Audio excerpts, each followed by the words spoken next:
প্রিয় লিসেনার্স, আজকের যে প্রথম ঘটনাটি বলবো সেই ঘটনাটি আমাদের পাঠিয়েছে একজন অ্যাম্বুলেন্স চালক। তার কাছ থেকে শোনা এই ঘটনাটি আপনাদের শোনাতে চলেছি। তো শুরু করছি আজকের ঘটনা।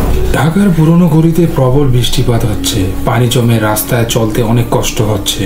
রবিউল ইসলাম অ্যাম্বুলেন্স চালক ধীর গতিতে গাড়ি চালাচ্ছে, তার মুখে ক্লান্তির ছাপ, কিন্তু সেই ক্লান্তি কোনোভাবেই তার কাছ থেকে বিরত রাখতে পারে না।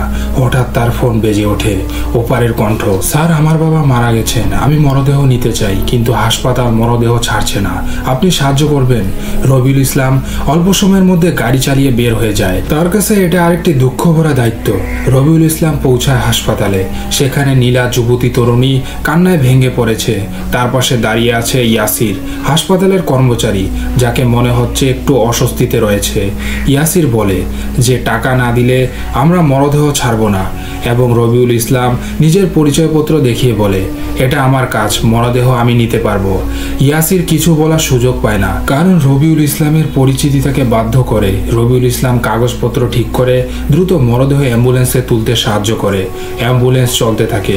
সুমি জানায়, আমার বাবা তো ভালো মানুষ ছিলেন, অথচ হাসপাতাল তাকে কোনো সম্মান দিতে চায়নি, তাদের কাছে মরদেহর কোনো মূল্য নেই।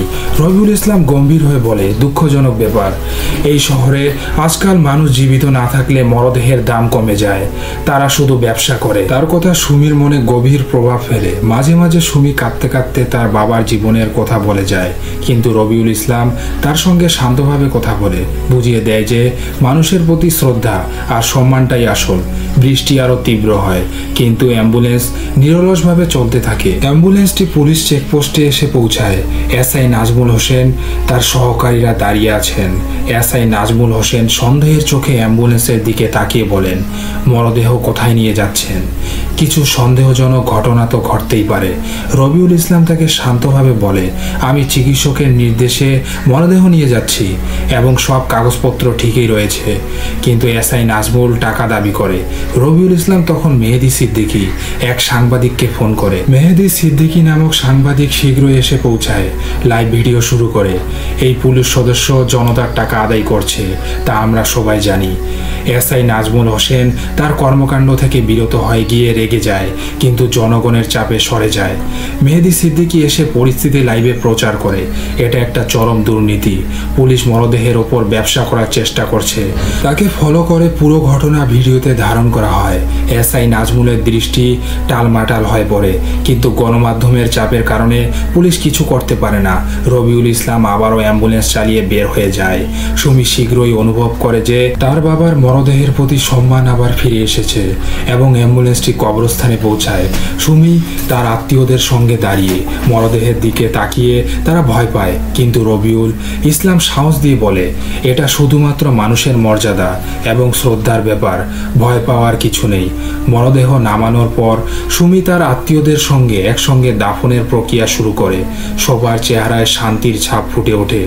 রবিউল ইসলাম তার কাজটি শেষ করে সুমিকে সাহস দিতে থাকে। মেহেদি সিদ্দিকী মানে ওই সাংবাদিক লাইভ ভিডিও শেষ করে জানায়, আজকের এই শহরে আমরা যদি রবিউল ইসলামকে না চিনতাম তাহলে হয়তো এ ঘটনাটি কেউ জানতো না, তিনি আমাদের সত্যিকারের নায়ক। রবিউল ইসলাম হেসে বলে, মানুষের মরার পর যদি সম্মান না মেলে তবে বেঁচে থাকার কোনো মানে হয় না।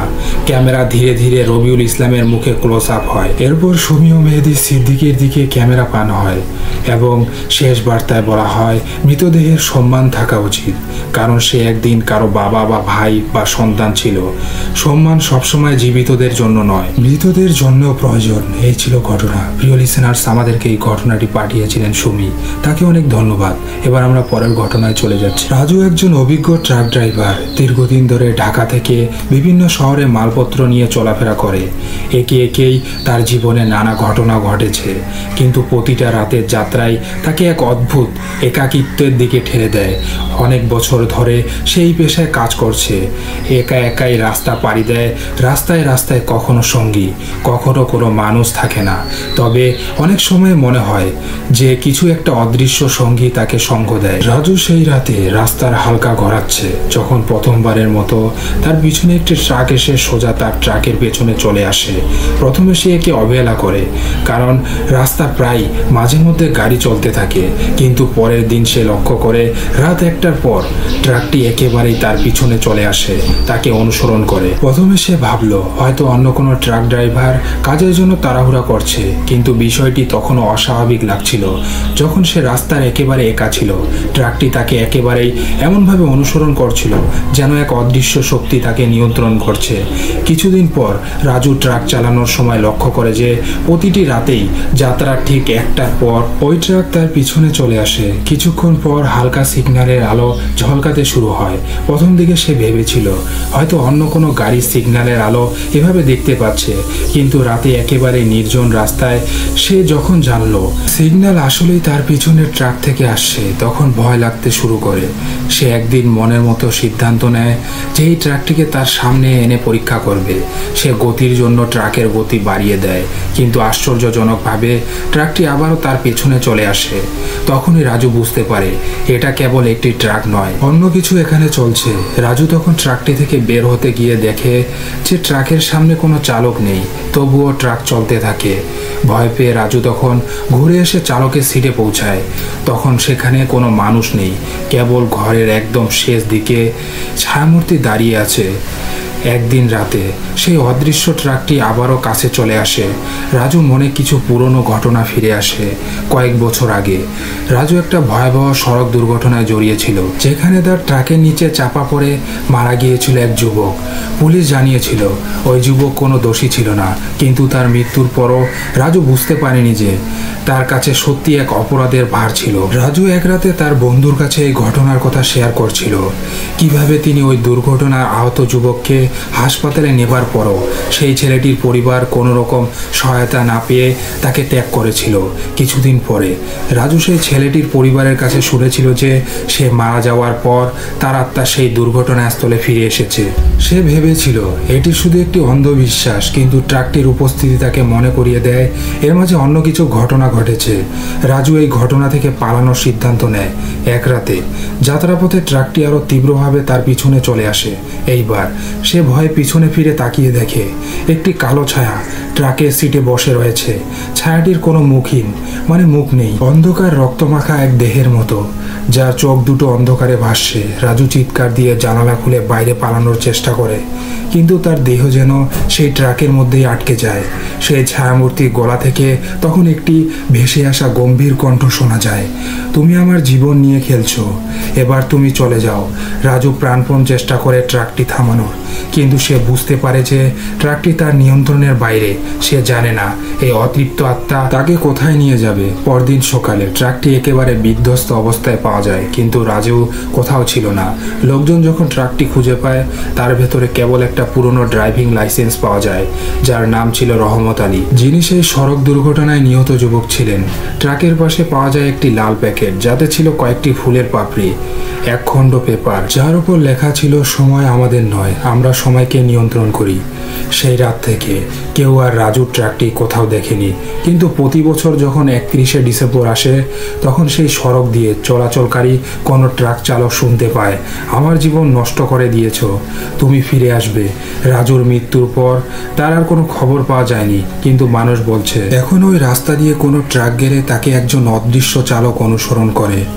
শেষ কথা একটাই, রাজু যেমন তার অতীতের ভুলের জন্য শাস্তি পেল, তেমনি আমাদের সকলকে বুঝতে হবে অপরাধ, অবহেলা কিংবা দায় আমাদের পিছনে এসে দাঁড়ায়, আর কখনো কখনো সে আমাদের সঙ্গে চলে যায় অথবা আমাদের কাছে ফিরে আসে, অদৃশ্য কিন্তু সজাগ। এই ছিল ঘটনা। প্রিয় লিসেনার্স, আমাদেরকে এই ঘটনাটি পাঠিয়েছিলেন রফিকুল ইসলাম, নারায়ণগঞ্জ থেকে।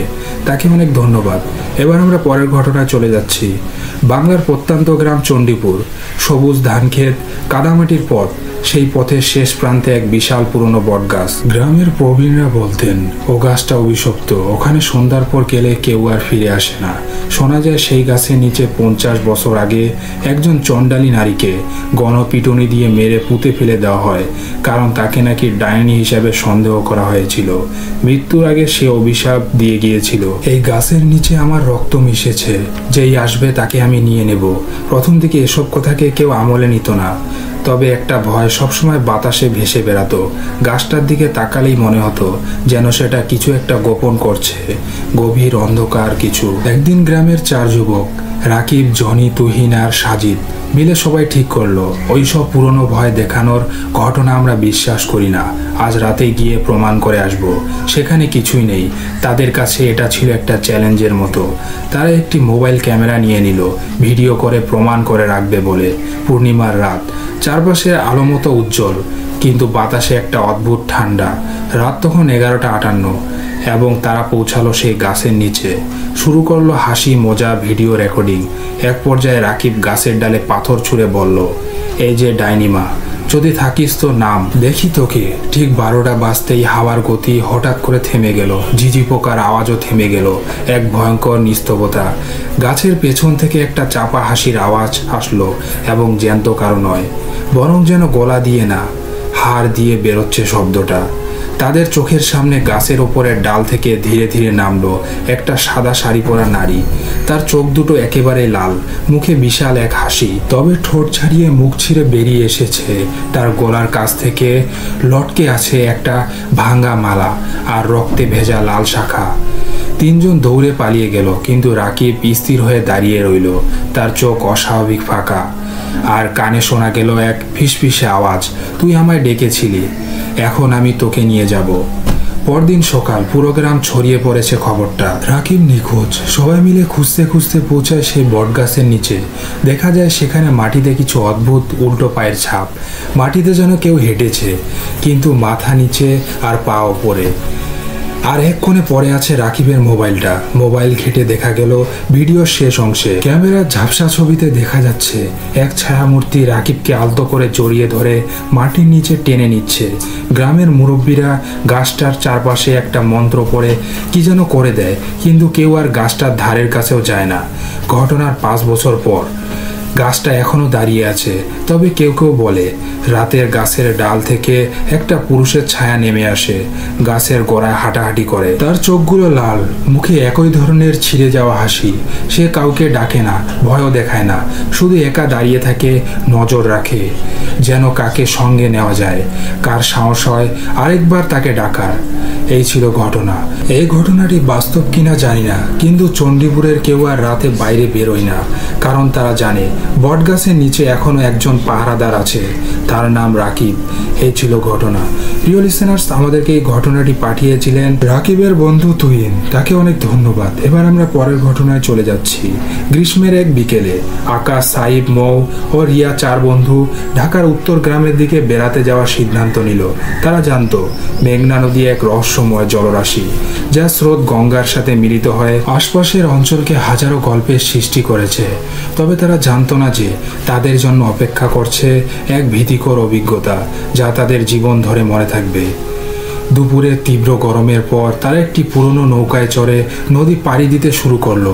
নদী তখন শান্ত ছিল, ঢেউয়ের নরম শব্দ আর বাতাসের মৃদু ঝলক যেন এক সুরেলা পরিবেশ সৃষ্টি করেছিল।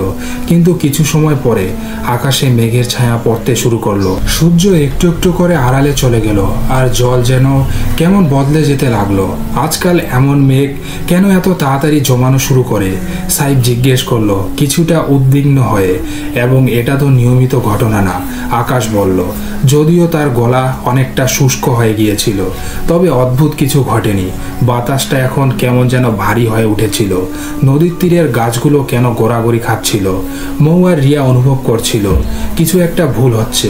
এ ধরনের অস্বস্তি তাদের মধ্যে ছড়িয়ে পড়ছিল। আকাশও অনুভব করছিল কিছু একটা গা শিউরে ওঠার মতো ঘটছে, তবে সে কিছু বলছিল না। কিছুক্ষণ পর মাঝি হঠাৎ তাদের দিকে তাকিয়ে বলল, তোমরা এখানের কি জানো? মেঘনা নদী এখানকার পুরনো জলপথ, যেখানে অনেক অবিশ্বাস্য ঘটনা ঘটেছে। তাদের সবার আগ্রহ বাড়ল। কি ঘটনা? মৌ জিজ্ঞেস করলো। মাঝি একটু থেমে বলল, অনেক বছর আগে এই নদীর এলাকায় এক ভয়ঙ্কর দুর্ঘটনা ঘটেছিল। একটি জাহাজ ডুবে গিয়েছিল। জাহাজে এক বিধবা মহিলা ছিল, যার স্বামী সেই জাহাজে কাজ করতেন। জাহাজ ডুবির পর তার স্বামী আর জীবিত হয়ে ফিরে আসেনি, আর মহিলা একসময় আত্মহত্যা করে। তারপর থেকে বলা হয় তার আত্মা এই নদীতে ভেসে বেড়ায়। কেউ যদি এই অংশে এসে রাতে নৌকায় ভ্রমণ করে, সে চলে যেতে পারে না। এ কথাগুলো শুনে সবার মধ্যে একটা চাপা উদ্বেগ সৃষ্টি বা তৈরি হতে লাগলো। সাইফ সোজা হয়ে দাঁড়িয়ে বলল, এটা তো পুরনো ঘটনা, কিছু হবে না। তবে তাদের সাথে থাকা রিয়া আর মৌ জানতো মেঘনা নদী নিয়ে অনেক মানুষের ধারণা ছিল, যারা এই অঞ্চলে বসবাস করত। নদী শুধু জলপথ ছিল না, এটা ছিল অশান্ত আত্মাদের স্থান। তাদের সবার কথাবার্তা হচ্ছিল। ঠিক তখনই নদীর জল হঠাৎ ঘোলা হতে শুরু করলো। বাতাসের গতিও তীব্র হয়ে উঠল, যেন এক অদৃশ্য শক্তি নদীকে আন্দোলিত করছিল। নৌকা একটু একটু করে দুলতে শুরু করলো।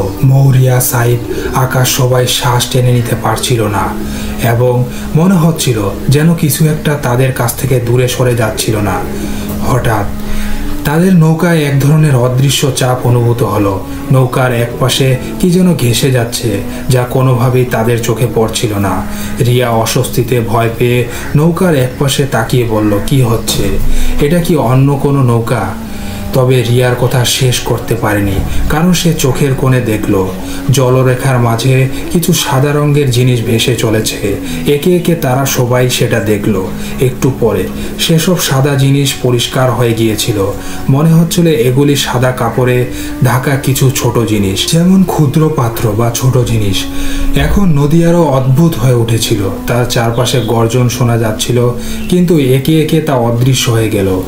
নদী প্রায় স্থির হয়ে গেল, কিন্তু সেই স্থিরতা যেন তাদের জন্য এক ভয়ঙ্কর সংকেত ছিল। তারপর আকাশ ও সাইফ লক্ষ্য করল নৌকায় সেই সব কাপড় এবং ছায়া ছিল। সেগুলি অদ্ভুতভাবে যেন টেনে নেমে যাচ্ছিল। এক ধরনের চাপ সৃষ্টি হচ্ছিল। এই দৃশ্যের মধ্যে আকাশ অনুভব করল যেন তার পিছনে কিছু অদ্ভুত অনুভূতি ছিল। মৌয়া ভয় পেয়ে জিজ্ঞেস করলো, কি হচ্ছে? এসব কি? এমনকি আগে কখনো দেখেছি? একই সময়ে নৌকার চারপাশে এক অদ্ভুত ঠান্ডা হাওয়া বয়ে গেল। সেই হাওয়ায় সবার কানে ভেসে আসছিল এক নিঃশব্দ গুঞ্জন, একটা চিরকালীন শীর্ণ কান্নার শব্দ। এটি এত নিঃশব্দ ছিল যে প্রথমে তা কেউ বুঝতে পারছিল না, তবে সবার মধ্যে একটি অনুক্ষণ আতঙ্ক ছড়িয়ে পড়ছিল। হঠাৎ নদীর তলদেশে একটা অদ্ভুত আলো দেখা দিল। সেটা দ্রুত সরে গেল, যেন কিছু একটার দেখা মিলছিল যা তাদের থেকে হাজার বছর দূরে। তখন সবার মনে নিশ্চিত ধারণা জন্মালো, তারা যা শুনছিল, যা দেখছিল, সেটা ছিল অতীতের কোনো অশান্ত আত্মার উপস্থিতি। নৌকা আবার স্থির হয়ে গেল, বাতাস থেমে গেল। কিছু সময় পর তারা নৌকার তীরে ফিরে আসলো, কিন্তু মেঘনা নদী তখনও তাদের মনে ছিল। এমনকি অনেক বছর পরও সেদিনের অস্বাভাবিক ঘটনা তাদের মনে চিরকাল স্থায়ী হয়ে রইল। এই অভিজ্ঞতার পর আকাশ, সাইফ, মৌ এবং রিয়া মেঘনা নদীকে কখনোই সেদিনের মতো স্বাভাবিকভাবে দেখতে পারেনি। তাদের মন এক গভীর উদ্বেগে ভরে উঠেছিল, আর তারা জানত নদীর তলদেশে এখনো কিছু অশান্ত, অতৃপ্ত আত্মা হারিয়ে রয়েছে, যারা কখনো শান্তি পাবে না। এই অভিজ্ঞতা ছিল তাদের জীবনের সবচেয়ে ভয়ঙ্কর মুহূর্ত। মেঘনা নদী এখন তাদের কাছে শুধু একটি জলপথ নয়, এক জীবন্ত বিভীষিকা হয়ে রয়ে গেছে। এই ছিল ঘটনা। প্রিয় লিসেনার্স, আমাদেরকে এই ঘটনাটি পাঠিয়েছিলেন আকাশ গাজীপুর থেকে, তাকে অনেক ধন্যবাদ। এবার আমরা পরের ঘটনায় চলে যাচ্ছি। রাহুল একজন মাঝবয়সী পুরুষ। তার জীবনে কখনো সুখ পায়নি। ছোটবেলায় মা বাবাকে হারিয়ে ফেলেছিল। তারপর তার জীবনের সব কষ্টগুলো একে একে উন্মোচিত হতে থাকে। একে একা, নিঃসঙ্গ, এবং তার পেশা ছিল একটি গ্রামীণ স্কুলের শিক্ষক। তার জীবনের একমাত্র সঙ্গী ছিল তার বই, যার মধ্যে ছিল লেখকের বিচিত্র কল্পনা আর কিছু গল্প যা তাকে সাময়িকভাবে সুখের অনুভূতি দিত, কিন্তু বাস্তবতা তার জন্য প্রতিদিন এক ভয়াবহ অন্ধকার নিয়ে আসত। রাহুলের নিজের কোনো বাড়ি ছিল না, তাই সে একটি পুরনো পরিত্যক্ত বাড়িতে বসবাস করত। বাড়িটি ছিল অনেক বছর পুরনো। একসময় তা ছিল একটি সুখী পরিবারের বাড়ি, কিন্তু এক ভয়াবহ দুর্ঘটনায় সেখানকার সবাই মারা যায়। কেউ জানতো না দুর্ঘটনাটি কিভাবে ঘটেছিল, তবে গ্রামবাসীরা বলতো বাড়িটিতে অদ্ভুত ঘটনার সূত্রপাত হয়েছিল ওই দুর্ঘটনার পর থেকেই। রাহুলের কোনো বন্ধু ছিল না, সে একাকী সারাদিনেই সারা রাত কাটাতো। বাড়ির এক কোনায় বসে বই পড়তে পড়তেই সে কেবল অতীতের দুঃখজনক স্মৃতিগুলোতে ডুবে থাকত। কিন্তু একদিন কিছু অদ্ভুত ঘটনা ঘটতে শুরু করলো। রাহুল একদিন রাতে বই পড়ছিল। রাত গভীর হওয়া সত্ত্বেও বাইরে কোনো শব্দ শোনা যাচ্ছিল না। হঠাৎ তার মনে হলো বাড়ির ভেতর থেকে একটি সুরেলা গান ভেসে আসছে, এমন এক গান যা আগে কখনো শোনেনি সে। গানটি ছিল মৃদু কিন্তু গভীর, তার হৃদয়কে অব্যাহত দুঃখের মতো ছুঁয়ে যাচ্ছিল। রাহুল সেদিনের প্রথমবারের মতো মনে মনে এক অদ্ভুত অনুভূতি অনুভব করলো, যেন কেউ তার পাশে দাঁড়িয়েছিল, তাকে কিছু বলার জন্য অপেক্ষা করছিল। প্রথমে সে ভেবেছিল তার অবসাদগ্রস্ত মনের এমন অনুভূতি তৈরি হয়েছে, কিন্তু কিছু সময় পর সে গান শুনতে শুনতেই একটি ভয়ঙ্কর পরিবর্তন অনুভব করতে শুরু করলো। একটি হালকা শীতল স্পর্শ তার হাতের ওপরে অনুভূত হলো। সে দ্রুত উঠে গিয়ে দেখলো তার সামনে কিছুটা অন্ধকারের মায়াময় একটা ছায়া দাঁড়িয়েছিল। সে চোখ বন্ধ করে আবার খুলল, তবে ছায়া তখনও সেখানেই ছিল। 3 বার চেষ্টার পরও সে সাহস করে ওই ছায়ার দিকে এগিয়ে গেল। ছায়াটি আস্তে আস্তে পরিষ্কার হয়ে ওঠে, এক অন্ধকারময় নারীর রূপ নেয়। তার চোখ দুটি ডার্ক কালো ছিল, গভীর অন্ধকার, যেন তার মধ্যে অগণিত দুঃখ ছিল, কান্নাও ছিল। তুমি আমাকে ভুলে গিয়েছ রাহুল, ছায়ামূর্তিটি বলল।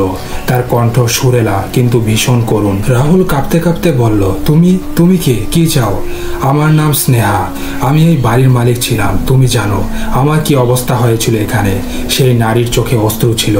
রাহুল স্তম্ভিত হয়ে দাঁড়িয়ে থাকলো। স্নেহা তাকে বলল, আমার পরিবারকে এক ভয়াবহ দুর্ঘটনায় হারিয়ে ফেলেছি। একদিন আমার স্বামী, সন্তান ও আমি এই বাড়িতেই ছিলাম, কিন্তু এক রাত একটি ভয়ঙ্কর ট্রাক আমাদের বাড়ির দরজায় এসে আশ্রে পড়ল, আর আমরা সবাই মারা গেলাম। রাহুলের চোখে তখন ধোঁয়া উঠল। এই বাড়ির ইতিহাস সে জানত, তবে এত ভয়াবহ ঘটনা সে কখনো শোনেনি। স্নেহা তার দিকে তাকিয়ে বলল, আমরা মারা যাওয়ার পর আমাদের আত্মা এই বাড়িতেই আটকা পড়ে গেছে। আমি প্রতিদিন এখানে ফিরে আসি, কিন্তু আমি জানি না কেন তুমি আমাকে সাহায্য করো না। তো কেন করো না? তুমি যে একা আছো, তুমি জানো না আমি কখনো শান্তি পাবো না। রাহুলের মাথায় অতীতের এক অন্যরকম অনুভূতি ফুটে উঠল। সে একসময় একজন শিক্ষক ছিল। সে বিশ্বাস করত কেউ যদি অন্যদের সাহায্য করতে পারে তবে নিজের দুঃখের ভার কিছুটা হলেও কমে যেতে পারে। স্নেহা বলছিল, তুমি আমাকে মুক্তি দাও। তুমি যদি আমাদের ইতিহাস জানো, আমাদের যে দুঃখ তা যদি তুমি বুঝো, তাহলে আমি শান্তি পাবো। রাহুলের মনে এক অজানা ভয় জমে গেল। সে জানতো না যদি সে স্নেহাকে সাহায্য করত তবে তার নিজের জীবনে কি হতো। কিন্তু স্নেহা তাকে এমনভাবে দেখছিল যে সে আর কিছুই বলতে পারল না। রাহুল সিদ্ধান্ত নিল স্নেহাকে মুক্তি দেওয়ার জন্য সেই বাড়ির পুরনো ইতিহাস খুঁজে বের করবে। এক রাতে সে বাড়ির পুরনো ড্রয়ার থেকে একটি ফটোগ্রাফ বের করলো, যেখানে স্নেহা এবং তার পরিবার একসাথে হাস্যোজ্জ্বল ছিল। তবে স্নেহার চোখে কিছু অদ্ভুত দৃষ্টি ছিল, যা দেখে রাহুল আরো আতঙ্কিত হয়ে পড়ে। রাহুল জানতো এই ইতিহাস তাকে কোথাও নিয়ে যাবে, যেখানে তার নিজের জীবনের ভয়াবহ দুঃখের মুখোমুখি হতে হবে। সে বাড়ির ভিতরের অন্ধকার কোণগুলো খুঁজে বের করতে শুরু করলো। একদিন পুরনো একটি চিঠি পেল, যেখানে স্নেহার স্বামী লিখেছিল, আমরা যে ভয়াবহ দুর্ঘটনায় পড়েছি তা কোনো দুর্ঘটনা নয়, এটি ছিল আমাদের অশুভ এবং ভবিতব্য। রাহুল বুঝতে পারে যে শক্তি স্নেহাকে, তার পরিবারকে হত্যা করেছিল তা কোনো সাধারণ ঘটনা নয়। এটি ছিল কিছু অশরীরী শক্তি যা তাদের হত্যা করার পরেও তাদের আত্মাকে আটকে রেখেছিল। রাহুল শেষ পর্যন্ত সেই অশুভ শক্তির বিরুদ্ধে লড়াই করার সিদ্ধান্ত নেয়। সে সন্ধ্যার পর স্নেহাকে এক জায়গায় বসিয়ে পুরনো চিঠি ফটোগ্রাফটি তার সামনে রাখে। স্নেহা তার দিকে তাকিয়ে বলে, তুমি আমাকে শান্তি দিতে পারবে না রাহুল। এই বাড়ির শূন্যতা আমাদের শেষ হয়ে গেছে, তোমার কোনো সাহায্যের দরকার নেই। ঠিক তখনই পুরো বাড়ি কেঁপে ওঠে। একের পর এক অদ্ভুত শব্দ ভেসে আসতে থাকে।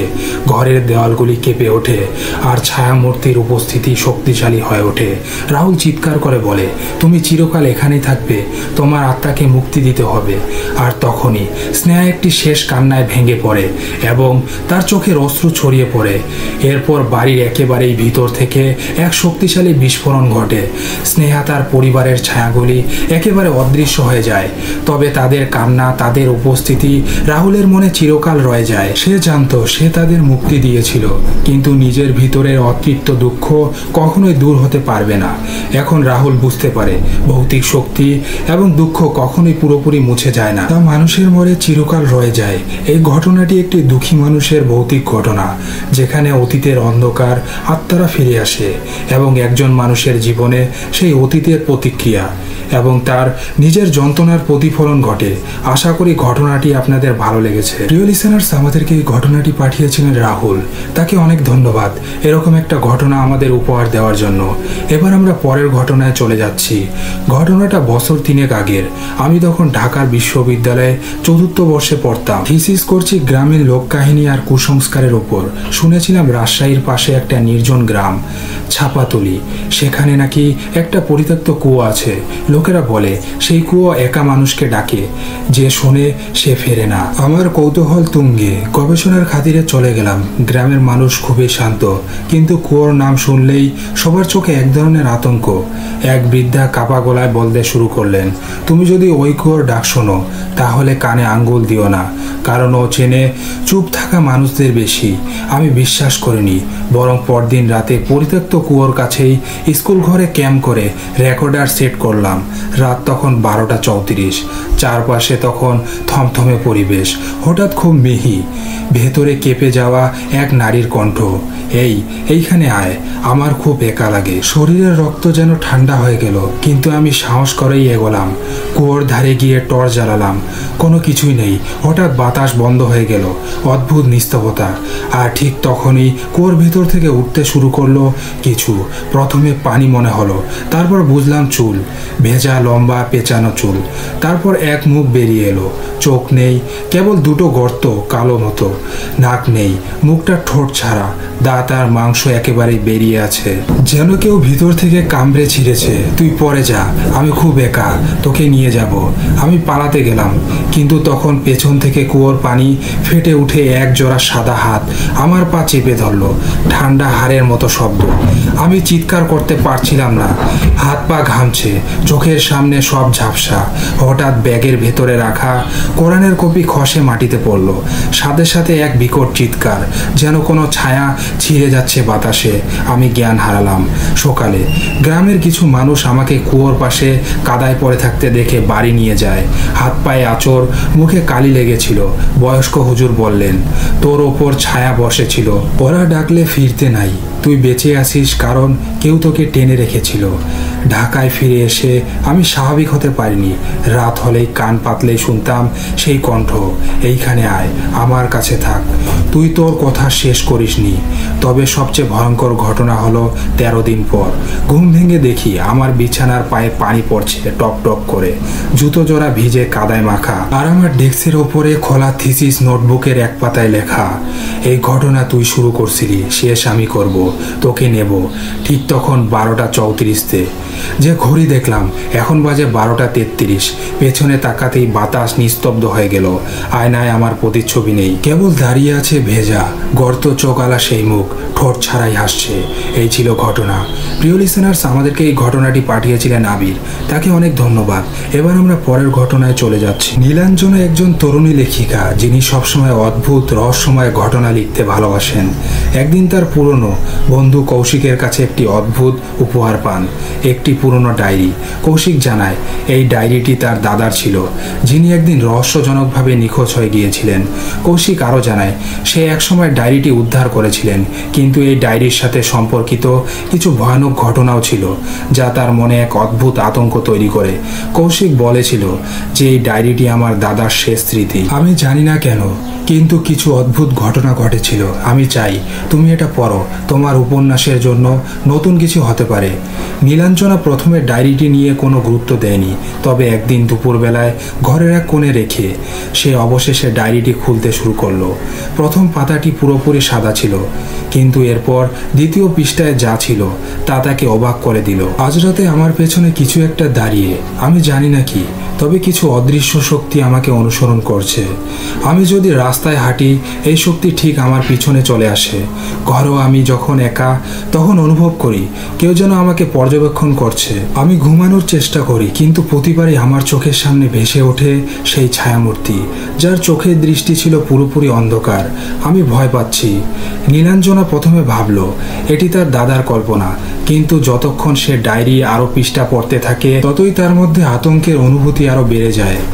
দ্বিতীয় পৃষ্ঠায় লেখা ছিল, আজ আমি একাকী বাড়িতে ছিলাম, বাইরে বৃষ্টি হচ্ছিল, আমি জানালার পাশে দাঁড়িয়েছিলাম। হঠাৎ আমি শুনলাম একটি নিঃশব্দ, যেমন কেউ হালকা পায়ে এগিয়ে আসছে।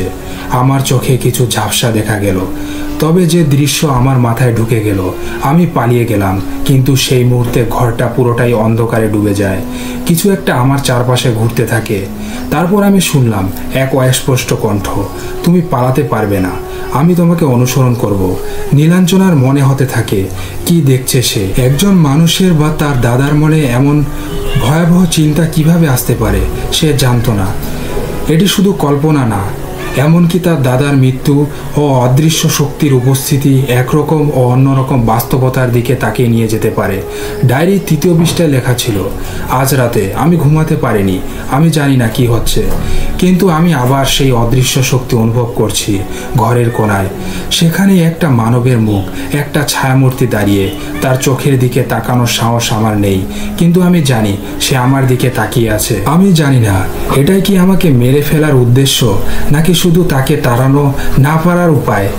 আমাকে পালাতে হবে, কিন্তু কোথায়? নীলাঞ্জনা ভয় পেয়ে ডায়েরিটি বন্ধ করে দিল, তবে তার মধ্যে একটি অবচেতন ভয় কাজ করছিল, যেন তার চারপাশে কিছু একটা ঘটে যাচ্ছে। তিনি বুঝতে পারছিলেন এই ডায়েরি কেবল একটি পুরনো কল্পনা নয়, বরং কোনো অতৃপ্ত আত্মার অভিশাপ। এরপর এক রাত ডায়েরিটি খুলতে গিয়ে নীলাঞ্জনা আরও একটি পৃষ্ঠা দেখতে পায়। সেখানে লেখা ছিল, আজ রাতে আমি শেষবারের মতো লিখেছি। আমি জানি এটি শেষবারের মতো, কারণ এই ভয়াবহ শক্তি আমাকে তাড়িয়ে নিয়ে যাচ্ছে। আমি ঘরের কোণায় আটকা পড়েছি, আলো পুরোপুরি নিভে গেছে, আর আমি শুনতে পাচ্ছি সেই কণ্ঠটি। সে এখন আমার খুব কাছেই। আমার শরীর শীতল অনুভূতি কাজ করছে, আমি জানি না কেন, কিন্তু আমার চোখের দৃষ্টি আমার প্রাণকে শুষে নিচ্ছে। তার মুখ অসম্ভব সাদা, নিঃশব্দ। আমি জানি আমি কখনো মুক্তি পাবো না, আমি এখানেই থাকবো তার সাথেই। নীলাঞ্জনা শিহরিত হয়ে ডায়েরিটি টেবিলের ওপর রেখে দিল। সে ভয়ে দিশেহারা হয়ে উঠল। হঠাৎ ঘরের বাতি নিভে গেল। তার আশপাশের কিছু অদ্ভুত ঠান্ডা হাওয়া বইতে লাগলো। তার শরীর শিউরে উঠতে থাকলো। সে জানতো না কি হচ্ছে, তবে সে অনুভব করছিল যে সেই ছায়ামূর্তি তার কাছে চলে এসেছে। এক মুহূর্তে ঘরটি অন্ধকারে ডুবে গেল। সে শুনতে পেল সেই অদ্ভুত কণ্ঠ, তুমি আমাকে অনুসরণ করতে চেয়েছিলে, এখন তুমি আমার সাথে চিরকাল থাকবে। নীলাঞ্জনা দাঁড়িয়ে থাকতে পারল না। তার শরীর এক ধরনের অদ্ভুতভাবে জমে গিয়েছিল, সারা শরীরে শিহরণ। তার চারপাশে অবশেষে কিছু অদৃশ্য শক্তি তাকে ঘিরে ফেলেছিল। কিছুক্ষণ পর ডায়েরিটি স্লিপ হয়ে গিয়েছিল। ঘরটি আবার শান্ত হয়ে যায়, কিন্তু নীলাঞ্জনা কখনোই জানতে পারল না সেই মুহূর্তে তার সাথে কি ঘটেছিল। পরের দিন সকালে ডায়েরিটি আর কোথাও পাওয়া যায়নি, তবে ডেস্কে একটা নতুন পৃষ্ঠা পাওয়া যায়, যেখানে লেখা ছিল, এই পৃথিবী, আধ্যাত্মিক জগৎ একে অপরকে স্পর্শ করে, আর আমি এখন তার সাথে চিরকাল থাকবো। কোনোদিন আমি ফিরে যাব না, কিন্তু তুমি এখনো দেখবে আমাকে। নীলাঞ্জনা তার জীবনে কোনোদিন এই ডায়েরিটা আবার খোলেনি, তবে সে জানে সেই অদৃশ্য শক্তি এবং ছায়ামূর্তি তার সাথে চিরকাল থাকবে। মাঝে মাঝে গভীর রাতের অন্ধকারে সে এখন অনুভব করে সেই ভয়াবহ উপস্থিতি এখনো তার চারপাশে ঘুরছে। এখন যে কেউ ওই ডায়েরিটা পড়বে তার সাথে সেই অভিশাপের সম্মুখীন হতে হবে। শেষ ডায়েরি শেষ হয় না, এটি শুধু এক নতুন যাত্রা শুরু হয়। এই ছিল ঘটনা। প্রিয় লিসনার্স, আমাদেরকে এই ঘটনাটি পাঠিয়েছেন নীলাঞ্জনা, তাকে অনেক ধন্যবাদ।